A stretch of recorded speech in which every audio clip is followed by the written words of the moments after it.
திரு சீனிவாசன். இவ்வளோ நேரம் நாங்கள் பேசியிருக்கோம், 27 நிமிஷம். உங்களுடைய கருத்தை வைங்க. இதில் பாஸ்கரன் கிருஷ்ணமூர்த்தி அவர்கள் இந்த பிஎம்எல்ஏ அதில் இருக்கக்கூடிய மணி லாண்ட்ரிங்கிறது விளக்கப்படவில்லை, அதாவது வரையறை செய்யப்படவில்லை, டெஃபனேஷன் கொடுக்கப்படலைன்னு. பெரும்பாலும் சட்டத்துலேயும் சரி எக்கனாமிக்ஸ்லேயும் சரி எது ரொம்ப டிஃபிகல்ட்டாக இருக்கோ அதை ஒரு மேம்போக்காக டிஃபைன் பண்ணிட்டு போயிடுவாங்க. மணிக்கு நிறைய டெஃபனேஷன் உண்டு, ஆனால் அதில் இருக்கிறதுலேயே ரொம்ப best definition money is what money does. Yes, money is what money does. Money இது எந்த விதத்தில் அது வரையறுக்கவே தெரியல, ஆனால் அது எல்லாத்தையும் இன்க்ளூட் பண்ணுறதா இருக்கும். இடியினுடைய ரைடுக்கும் ஒரு இன்கம் டேக்ஸ் ஆஃபீஸினுடைய ரைடுக்கும் இருக்கக்கூடிய அடிப்படை வித்தியாசத்தை மீண்டும் ஒரு முறை பார்த்துருக்கோம். இவங்களும் ரைடுக்கு வருவாங்க, ரைடு பண்ணிவிட்டு வெளியில் போகிற பொழுது எந்த விதமான பதிலையும் பெருசாக சொல்ல மாட்டாங்க. ரைடு பண்ணிவிட்டு அவங்க மாட்டுக்கு ஏறி போயிடுவாங்க. யார்? இன்கம் டேக்ஸில் வந்தாங்க. ஐடி. ஆமாம், இன்கம் டேக்ஸில் அதற்கு பிறகு அந்த நபருக்கும் அசஸ்ஸி என்று அழைக்கப்படுகின்ற அந்த நபருக்கும் டிபார்ட்மெண்ட்டுக்கும் நடக்கக்கூடியது சட்டப்பூர்வமாகவும் நடக்கும், உள்ளுக்குள்ளேயும் நடக்கும். அதாவது கமிஷனர், அசிஸ்டன்ட் கமிஷனர், கமிஷனர் லெவலுக்கு வர போகிறது, ட்ரிபியூனலுக்கு போகிறது, வெளியில் கோர்ட்டுக்கு வருது. கோர்ட்டுக்கு வர்ற பொழுது தான் நிறையா விஷயங்கள் வெளியில் தெரியும், உள்ளுக்குள்ளே ட்ரிபியூனலில் நடக்கிற வரைக்கும் தெரியாது. அதனால் அவங்க ஒரு ரைடுக்கு வராங்கன்னா அவங்க ஒரு சந்தேகத்தின் பேரில் வராங்க. சந்தேகம் எப்படியும் இருக்கலாம், அப்படியும் இருக்கலாம். அதாவது அசஸ்சிக்கு சாதகமாகவும் இருக்கலாம், பாதகமாகவும் இருக்கலாம். அவர்கள் அவங்களுக்கு ஏதோ ஒரு இடத்துலேருந்து ஒரு டிப்பு கிடச்சிருக்கும், அந்த டிப்பு கிடச்சிருக்கிறத வச்சு வராங்க. அதில் ஒன்றும் இல்லாமல் போகலாம். ரைட். ஆனால் இடி சொல்லுங்க, இடிக்கு வர்ற பொழுது அவங்களுக்கு ஏதோ ஒரு இடத்துலேருந்து ஒரு இன்ஃபர்மேஷன் கிடச்சிருக்கும். இப்போ உதாரணமாக இன்றைய ரைடுக்கு போயிருக்கிறதுல நேரு அவங்களுக்கு கிடச்சிருக்கிற ஒரு சின்ன டிப்பு, ஒரு பேங்க்கில் இருக்கக்கூடிய 2 அதிகாரிகளை கேள்விகள் கேட்டபோது சொன்ன பதில்கள். இது ஒரு பேங்க் லோன் சம்மந்தப்பட்டிருக்கும், இதில் ஒரு பகுதி பேங்க் லோன் சம்மந்தப்பட்டிருக்கு.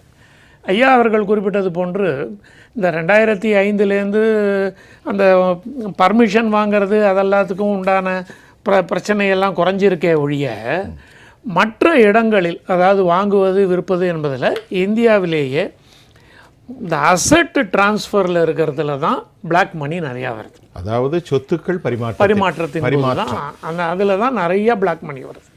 அந்த பிளாக் மணிக்கு சட்டம் ஒரு டயத்தில் சரி பண்ணினாங்க.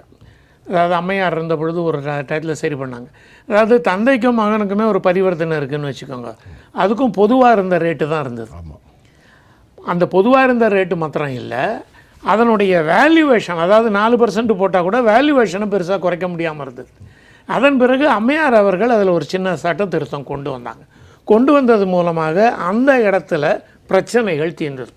அதாவது என்னுடைய வீட்டினுடைய மதிப்பை 1 கோடி ரூபாய் மதிப்பிற்குள்ள என்னுடைய வீட்டின் மதிப்பை நான் ஒரு 10 லட்சம் ரூபாய்னு போட்டு பண்ணலான் இருந்தது. இப்போ அதுக்கு ஒரு மினிமம் அமௌண்ட் ஒன்று போட்டாங்க. அதனால் அந்த இடத்துல கலப்பு பணமெல்லாம் போயாச்சு. ஏன்னா முன்னாடி அதில் ஒரு சிரமம் இருந்தது. ஆனால் இடி ஒரு கேஸில் டிப் எந்த விதமான ஆழ்ந்த விஷயமும் இல்லாமல் போகவே போகாது. இதுதான் கேட்குறேன். ஆமாம், போகவே போகாது. போயிருக்கிற பொழுது அது அவர்களுக்கு கிடைத்திருக்க வேண்டும். இல்லை, ஒரு இன்கம் டேக்ஸில் ஒரு விஷயமா வேடிக்கையாக சொல்லுவாங்க சார்ட்டர்ட் அக்கௌண்டன்சியில், ஒருத்தர் எந்த கணக்குமே வைக்கலைன்னு வச்சுக்கோங்க, வந்தால் அவருடைய வீட்டில் இருக்கிற பணத்தை எல்லாத்தையும் எடுத்துகிட்டு போகலாம், அவரை நம்மளால் ஒன்றும் பெருசாக பண்ணிட முடியாது. காரணம் அவர் கணக்கே வைக்கலை. கணக்கு வச்சிருந்திருக்கிற பணத்திற்கு சொல்வதற்கு, விளக்கம் சொல்வதற்கு கஷ்டமாக இருக்கும். இப்போ ஒரு எளிய உதாரணம் எடுத்துக்கோங்க. ஒரு கன்ஸ்ட்ரக்ஷன் கம்பெனி இருக்குது, சனிக்கிழமை அன்றைக்கி ரைடு போனாங்கன்னா கையில் இருக்கக்கூடிய பணத்துக்கு இன்றைக்கி கூலி கொடுக்கறதுக்கு ட்ரா பண்ணி வச்சுருக்கோன்னு சொல்லலாம். திங்கக்கிழமை போனாங்கன்னாக்கா அது அப்படி பெருசாக அவங்களால சொல்ல முடியாது. ஒரு எளிய உதாரணத்தை சொல்கிறேன்.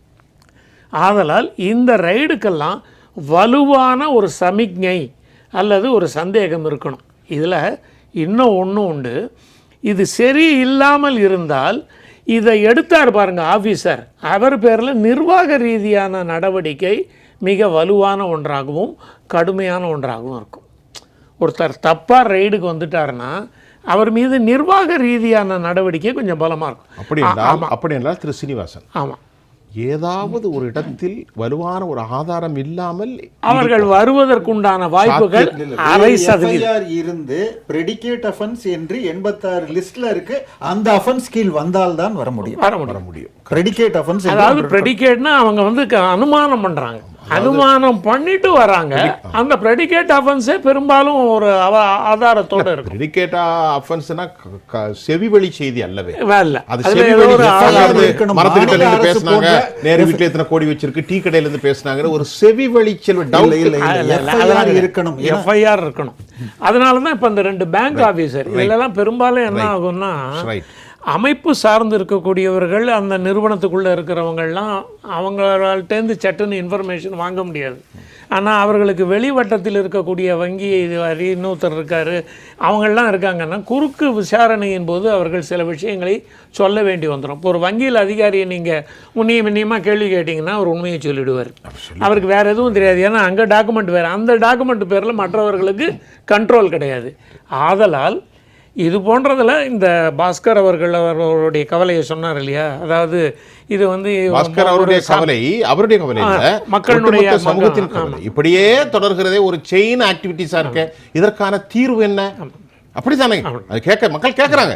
அது என்னப்பா பேருக்கு நடத்துவாங்க? பாஸ்கரனாலே சூரியன் தானே. ஆமா, பாஸ்கரன்னா சூரியன் தான். சூரியன் தனது கவலையை தெரிவிக்கிறதோ இன்னைக்கு வரை சுடுகின்றது பயங்கரமா. அதனால அது எல்லாத்தையும் பார்த்து கொண்டு இருக்கிறதுனால அவர் கவலையா சொல்லுவது, இந்த இதில் அடுத்த ஸ்டேஜுக்கு போக வேண்டியது இல்லை என்றால், அதாவது இன்னும் ஒரு 6 மாதத்திற்குள்ள இதனுடைய நடவடிக்கை இருக்கிறது என்றால், அப்பொழுது எதிர்க்கட்சிகளாக இருக்கக்கூடியவர்கள் பாதிக்கப்பட்டவர்கள் எல்லாம் இது வந்து அரசியல் ரீதியான காழ்ப்புணர்ச்சி நடவடிக்கை என்றும், இந்த பக்கத்தில் இருப்பவர்கள் கோர்ட்டில் இருக்கக்கூடியதை வைத்துக்கொண்டு நாங்களால் பேச முடியாது என்றும் சொல்லிக் கொண்டு இருப்பார்கள். அவ்வளோதான் வித்தியாசம். கடைசி வித்தியாசம், இன்கம் டேக்ஸ் ரைடு பண்ணிட்டு போனதுக்கப்புறம் எப்போவுமே இன்ஃபர்மேஷன் சொல்லாது, இவங்க கொஞ்சம் இன்ஃபர்மேஷனை வெளில சொல்லுவாங்க, கொஞ்சம் லீக் பண்ணுவாங்க. இல்லை ஒரு 2 நாளில் அவங்க பதிவு போடுறாங்க, அவங்க பதிவு போட்டு இதுதான் நடந்திருக்கு அப்படின்னு சொல்கிறாங்க. இதை ப்ரூவ் பண்ணுறதுக்கு உண்டான அடுத்த ஸ்டெப் என்பது எப்படி இருக்கிறது என்று பார்க்க வேண்டும். அரபியில் பூத்துன்னு சொல்கிறோம் இல்லையா, சாத்தான், அதுக்கு ஜின்னு ஒரு பேர், தமிழில் பேய்கள் என்பார்கள், அதெல்லாம் உண்டு. ஏதோ ஒரு சாத்தான் இருக்குது, அதை தான் அவர் சொல்ல வர்றார். ஏதோ ஒன்று இருக்குது, அதனால தானே இதெல்லாம் பேசப்பட்டு அப்படி காலப்போக்கில் மறைந்து போகிறது. ஒரு பூத்து ஒரு ஜின்னு இருக்கோ? இதில் 2 வகையான அஃபென்சஸ் இருக்குது. சரி. ஒன்று வந்து வெறும் ஊழல் சம்பந்தமாகவோ பணம் சம்பந்தமாகவோ இருப்பது. இன்னொன்று இப்போ போதை மருந்துன்னு வச்சுக்கோங்க. அந்த போதை மருந்தில் வரக்கூடிய அந்த இது prevention of money laundering act கீழே வரலாம். அது வரப்பொழுது அதனுடைய தாக்கங்கிறது டெரரிசத்துக்கு போகும். இங்கே இருக்கக்கூடிய பணம்ங்கிறது, இந்த பணத்தை மீண்டும் சுழற்சிக்கு ஏதாவது ஒரு விதமாக கட்சியினுடைய மேம்பாட்டிற்காக கொண்டு வந்து விடுவார்கள். கட்சியோட மேம்பாடுங்கிறது பொதுவான ஒரு வார்த்தையாக சொல்லிட்டீங்க. ஆமாம், பொதுவான நாகரிகமான வார்த்தை. நம்ம 2ஐயும் பார்க்கணும். பிஎம்எல்ல இல்லை, ப்ரிவென்ஷன் ஆஃப் மணி லாண்டரிங்கில் 2 விஷயங்களை பார்க்குறாங்க. ஒன்று மணி லாண்டரிங்கிறது வெளுப்பாக நடந்திருக்கிறது, இன்னொன்று ஒயிட் மணி பிளாக் மணிங்கிறது ரெட் மணியாக மாற்றுறது. இந்த 2த்துக்கும் உண்டான வித்தியாசத்தில் 2 வகையான கேஸு இப்போ ஓடிக்கிட்டு இருக்கு. அதில் என்ன பண்ண போகிறார்கள், இதில் என்ன நடவடிக்கை எடுக்க போகிறார்கள், இல்லை ரொம்ப முன்னாடி இந்த நடவடிக்கைகள்லாம் இருந்ததுன்னா அதனுடைய தாக்கம் குறைந்து போய்விடுமோ 6-8 மாதங்களில், ஒரு 6-8 மாதங்களுக்கு பிறகு வந்ததுன்னா அது சூட்டோடு இருக்குமோ என்கிற ஒரு போக்கும் சிந்தனை கடைசி வரைக்கும் நடத்தலாம்ல. கடைசி வரைக்கும் அதில் இவங்களுக்கு உண்டான வாய்ப்புகளும் கொடுத்துக்கப்பட்டிருக்குல்ல. இந்த இடத்திலிருந்து இன்னொரு மாநிலத்திற்கு மாற்றுவது, எங்களுக்கு இந்த மாதிரி இன்னொரு 1 மாத காலம் வாய்தா கொடுங்கள் என்று கேட்பது, இதெல்லாம் சட்டத்துக்குள்ளே இருக்குது. அதை நம்ம மீதி எதுவும் செய்ய முடியாது. அந்த லூப் ஹோல்ன்றதை நாம் உருவாக்கி அது எந்த இடத்துல டிஃபைன் பண்ணாலும் anything by definition leaves out சம்திங்னு சொல்லுவாங்க. அதுதான் ஒன்று வரையறை பண்ணுற போதே ஏதோ ஒன்று நம்ம வெளியில் விட்டுடுவோம், அதை அவங்க கண்டுபிடிக்கிறாங்க. இப்போ நம்ம ஒரு லிஸ்ட்டு போட்டு இந்த லிஸ்ட்டில் இருக்கக்கூடிய எஃப்ஐஆரில் மாத்திரம் தான் சொல்கிறோம் இல்லையா, இது அதற்கு கீழே வரலன்னு சொல்லி எஸ்கேப் ஆகிறது போது எக்கனாமிக் அஃபென்சஸ் வந்து மக்களை பாதிக்குங்கிறத நமக்கு புரியணும். நிச்சயமாக. ஆனால் பாக்கி அவர்களுடைய இந்த ஒரு வருத்தம் ஒன்று சொன்னார், மக்கள் இதை பற்றி புரிந்து கொள்ளணும் அப்படின்ட்டு. இந்த இன் democracy people get the government they deserve என்று சொல்வார்கள். மக்கள் அவர்களுக்கு தகுதியான ஒரு அரசைத்தான் பெறுகிறார்கள். அதாவது 100க்கு 51 பேர் என்ன அந்த நினைக்கிறாங்களோ வார்த்தை டிசர்வ்டுங்கிற போது தகுதியான முழுமையான அவங்க எதற்கு தகுதியானவர்களாக ஆகிக் கொள்கிறார்களோ அந்த கவர்மெண்ட் தான் இருக்கும் என்பதை புரிந்து கொள்ளும்.